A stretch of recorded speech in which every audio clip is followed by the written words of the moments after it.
Hello YouTube and welcome back to the nation of free to play. I'm Mr. Mondstadt and today, well, the new Stygian Onslaught for version Lunar 6 came out and boy, this one is chill as hell. But in this video I will share with you my clear on the fearless level on my F2P account, and it will hopefully help you in clearing on your accounts as well. First up we have the Moongecko.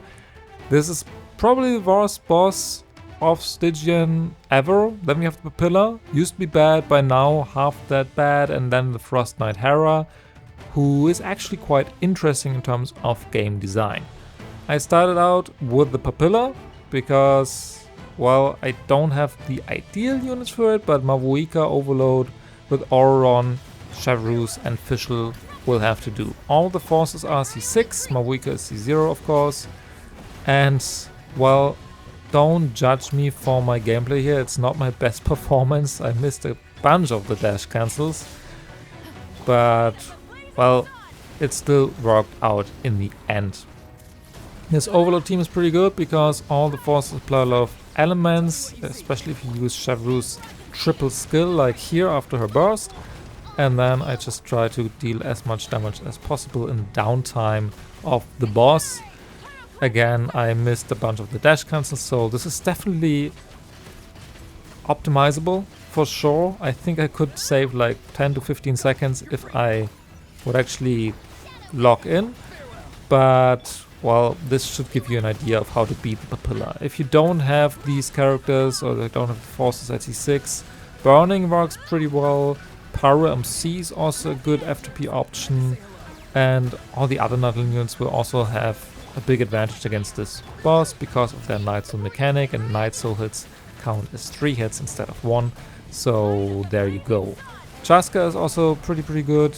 I think if you play Doran with like Columbina and Inefa, that should also have a lot of hits, but you probably want those units against some of the other bosses, to be honest. And if none of that is an option for you, Hyper Bloom should also have enough elemental hits to at least break the shield in time, but without Lauma you might not have enough damage. So yeah, I think Overload is a pretty F2P realistic option and pretty approachable for most accounts, so that's why I went for that. Also bear in mind my Mavuika build is not the best and I have Tidal Shadow on her, so if you have 5-step up on your account, strongly recommend that. Next up, the Moongecko. I thought I would have an easy time against this one because I have the shield team, and well, I did have an easy time with Columbina. But initially I tried to play C5 Aino instead of Columbina, and that didn't work at all. C6 Aino might be fine, or C6 Illua. My Illua is C2, and my Aino is C5 as I said, so that one did not work. And then I decided to just do the Herra with a different team, use Columbina against the Gecko, and then there's that. I think that either Zubai or Linnea with Columbina should work. I don't think you need the other one necessarily, however you do need a strong healer, so Linnea is really important for this and really useful. If not, I think Salona is a good option. Or just bring a generic healer like Jean, Charlotte, just someone who can basically heal your whole team to max HP with one tap. So those are my initial ideas. Of course, there's not that much tips on this boss, like this is the team devs want you to play. So I was lucky that I happened to have the right characters for this boss, otherwise I really don't like this game design, and I really don't like the Gecko. So yeah, if you're looking for different, more creative approaches towards this one, I recommend some other tutorials on YouTube. There are a bunch of great clears out already, so I'm sure you find something there. Still, I include this one just so it is a complete video. And now, with that one out of the way, what's left is the Frostnight Herra.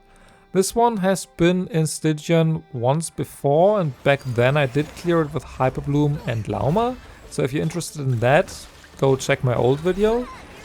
But since this one is the same boss, I wanted to try something different this time, and by now I do have Aino at C5 and I do have Inefa on my account, which wasn't the case last time, so I did use Inefa and I know just so someone can apply Hydro and run Silken Moon Serenade, and then just some more Restrat with Xylonen, and then Arlecchino as a main DPS. So this should be enough damage, and it was. The only thing is, during its stall phase where you have to fill up the circle, I did not use Arlecchino's normal attacks yet, just to make sure that it doesn't infuse with Pyro, but it doesn't infuse at all, so that Nefer's lunar-crystallize damage is the biggest chunk of damage, and that worked out just fine. And other than that, the rotation is pretty simple.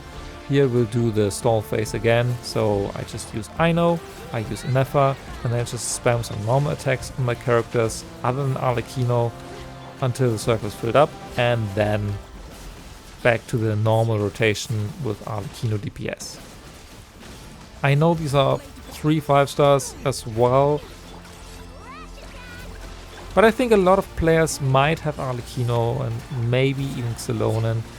Also, these are all C0R0 characters, so all F2P weapon options. If you have a 5-star weapon, even Primordial Jadewing Spear, that should be way more DPS power, and that should help you in your clear a lot. This is White Tassel, as you will see in my builds next, and that's basically it. All 3 bosses are done. Here are my builds. First up, the Zibai team, Harbinger of Dawn, Night Sky, and then just some overall decent pieces. I'm still farming more. Crown Skill, that's it. Columbina is on Obeyed here. Prototype Amber as well, because, well, I have C2 Illure by now, and if you've been watching my last video, yes, I did 2 more tentpoles and did end up with C2, so that's great. Here is his build, little crit rate, but doesn't really matter. Fav, Silken Moon Serenade, just as much EM and ER as I can get him for now. Constellation 2 and Crowned Burst, and then Linnea, level 90, decent ratio, Slingshot, also on Obeyed. Overall pretty good pieces, I'd say, and Crowned Skill as well. For more healing, you can also crown the burst, but I managed without. Mavuika, Obsidian Codex, attack Sands for Overload. Make sure to change her from EM Sands to attack if you play Overload, and vice versa. Auron, I probably should have given him Fav in hindsight, but it is what it is now. Cinder City, C6. Chavarus on Noblesse, just 40,000 HP, that's all that really matters. Also C6, talents don't really matter that much, and then lastly Fischl. On Stringless, Golden Troop, C6 as well, it's actually pretty important here for the extra application. Crown Loss. Arlecchino, good build. As I said, White Tassel, Whimsy, alright pieces, whatever the strongbox gave me. C0, Crown normal attacks, Xylonen. Should have probably also been on Fav in hindsight. Cinder City. C0, talents 110.8. I know, as much ER as I can possibly get her on Favonius.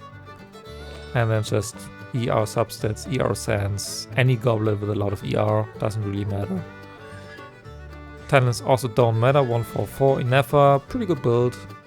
On R5 Shovel, Obeyed. One of my best builds on my account, I'd say.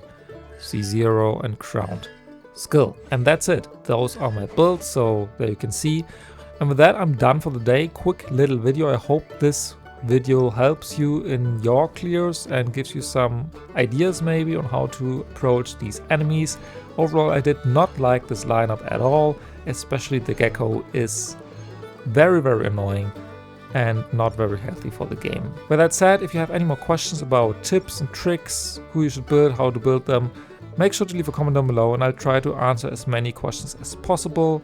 Also make sure to like this video if it helped you and even subscribe to my channel, as it really helps me out a lot. And with that being said, thanks again for watching, good luck on your clears, and I'll see you in the next video. Bye!